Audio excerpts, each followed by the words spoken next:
Well, good morning, everyone. It's so good to see you this bright and Thursday morning. As you've probably noticed, I thought today would be a good day to get out of that stuffy office of mine, that stuffy study, and come bring you outside to smoke some meats together. This isn't going to be a devotional about smoking meats, although that would probably be pretty fun. And as a matter of fact, if you were at our Thanksgiving party celebration last night, then what you may have enjoyed or choked down is actually in the smoker right now. So, uh, yeah, isn't that fun? But yeah, today we're going to be continuing through the Revive School reading plan that's been leading us through the Minor Prophets. And today we're going to do just a brief picture at a relatively short uh, minor prophet called Zephaniah. And Zephaniah is a very interesting prophet, not least because he's a prophet who's helpful for you and for I to get our minds wrapped around this picture of what the prophets refer to again and again and again and again. And it's called the day of the Lord. And what's fascinating to me is that when I think about the day of the Lord, maybe a day of judgment, a day of salvation, and I I think sometimes in my head the picture of a day of the Lord is actually pretty foggy. So that, say, if the day of the Lord came tomorrow, I'm not totally sure I would know it when I saw it, and that's where a prophet like Zephaniah is actually really helpful to us because he's sort of reorienting our thoughts, our intellects, our imaginations, um, our emotions in a direction that anticipates this day that is coming. It's coming whether we're ready for it or whether we like it or not. And so we want to look at Zephaniah through those lenses where he's drawing our attention to the day of the Lord. And it's actually pretty fitting that we're doing this while we're smoking meats because with smoking meats, one thing that you'll know is that it's delicious when it's finally finished, but it takes a long time, and there's periods that you have to be wading through for the meats to be done. And so that's why whenever you're smoking, you always want to bring along a good book to read. And and with Zephaniah and his audience, they were also going through a period of waiting and very uncomfortable and painful waiting under the reigns of a very wicked king called Manasseh, who is considered the most wicked king of all of Judah, who, despite his wickedness, had reigned on his kingdom for over half a century, for over 50 years. And what that meant was that the people of Judah, God's people, were uh, enduring affliction at the hands of unjust priests, unjust judges, unjust kings, and going to be facing the judgment of God. And so their heart's cry is for justice, for this day when God would show up and make things right. In the same way that the Israelites cried out for justice when they were slaves in Egypt, so too their hearts are crying out for justice, and that God would come and bring justice and judgment and salvation. And so, with that in mind, uh, the thing that you want to think about when you're thinking about the day of the Lord as we're reading through Zephaniah is that the day of the Lord is a day of justice, when justice will not merely be done, but it will be seen to be done by the hand of God. And so let's actually read together and get a picture of what this day of the Lord is actually going to look like. And uh, let's read Zephaniah. This is chapter 3, beginning in verse 6. And it says this: I have cut off nations, their strongholds are demolished. I have left their streets deserted, with no one passing through. Their cities are destroyed, no one will be left, not one at all. I said to the city, surely you will fear me and accept correction. Then her dwelling would not be cut off, nor all my punishments come upon her. But they were still eager to act corruptly in all they did. Therefore, wait for me, declares the Lord, for the day I will stand up to testify. I have decided to assemble the nations, to gather the kingdoms, and to pour out my wrath on them, all my fierce anger. The whole world will be consumed by the fire of my jealous anger. Then I will purify the lips of the peoples, that all of them may call on the name of the Lord and serve him shoulder to shoulder. From beyond the rivers of Cush, that's southern Egypt. In other words, it's a way of speaking about how from the most distant regions, God is calling and bringing his people back. My worshippers, my scattered people, will bring me offerings.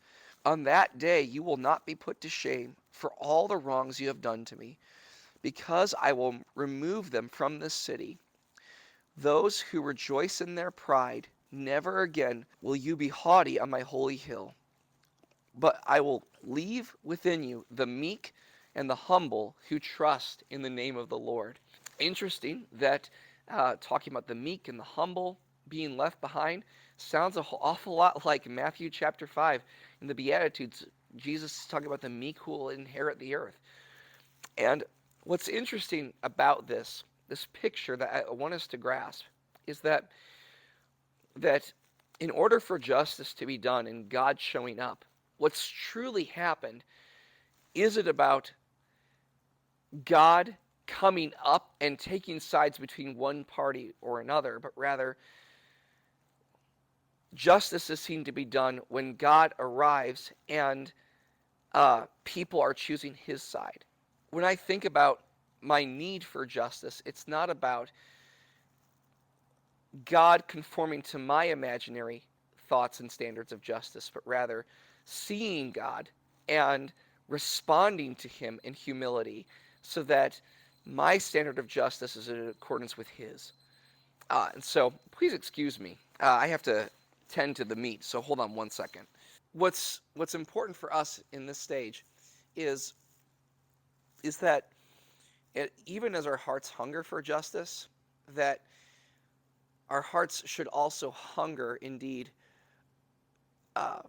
for a righteous justice, but one that humbles our hearts before God so that true justice can be served from the hand of God. And so that's the picture that Zephaniah is painting for us. And it actually reminds me of C.S. Lewis in his book, the Chronicles of Narnia, in book 2, The Lion, the Witch, and the Wardrobe, where the Pevensey children, Peter, Susan, Edmund, and Lucy, have wandered into this land of Narnia where it's always winter and never Christmas. And the evil witch, the White Witch, her reign of evil and terror is over the whole world and has been so for thousands of years. And there's this wonder, when is it that Aslan is going to return? And the beavers find the Pevensey children and bring them into their shelter and whisper to them, Aslan is on the move. The day of the Lord, in other words, is going to be coming, where the reign of terror is going to be overthrown, and he will see to it that justice will be done. And why don't you read with me here? And this is where the Pevensey children want to find out from the beavers more about Aslan. And it says this. Oh yes, tell us about Aslan, said several voices at once. For once again, that strange feeling, like the first signs of spring, like good news, had come over them. Who is Aslan? Asked Susan. Aslan, said Mr. Beaver. Why, don't you know? He's the king. He's the lord of the whole wood. And not often here, you understand. Never in my time or my father's time. But the word has reached us that he has come back. He is in Narnia at this moment. He'll settle that white queen all right. It is he, not you, that will save Mr. Tumnus. She won't turn him into stone too, said Edmund. Lord love you, son of Adam, what a simple thing to say, answered Mr. Beaver with a great laugh. Turn him into stone? If she can stand on her 2 feet and look him in the face, it'll be the most she can do, and more than I expect of her. No, no, he'll put all to rights, as it says in an old rhyme in these parts. Wrong will be right when Aslan comes in sight. At the sound of his roar, sorrows will be no more. When he bares his teeth, winter meets its death, and when he shakes his mane, we shall have spring again. You'll understand when you see him.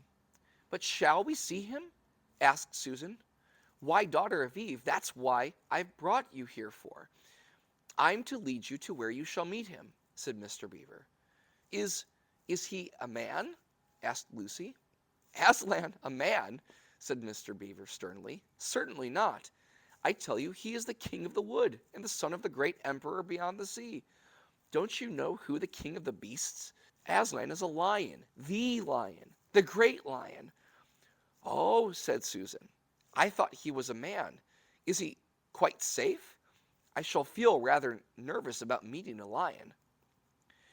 That you will, dearie, and make no mistake. And no mistake, said Mrs. Beaver. If there's anyone who can appear before Aslan without their knees knocking, they're either braver than most or just silly.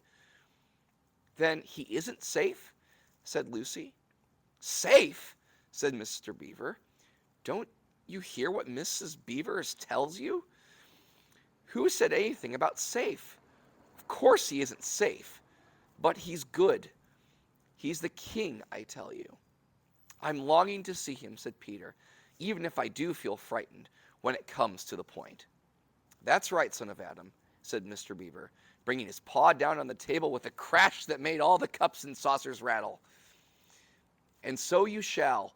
Word has been sent that you are to meet him tomorrow, if you can, at the stone table.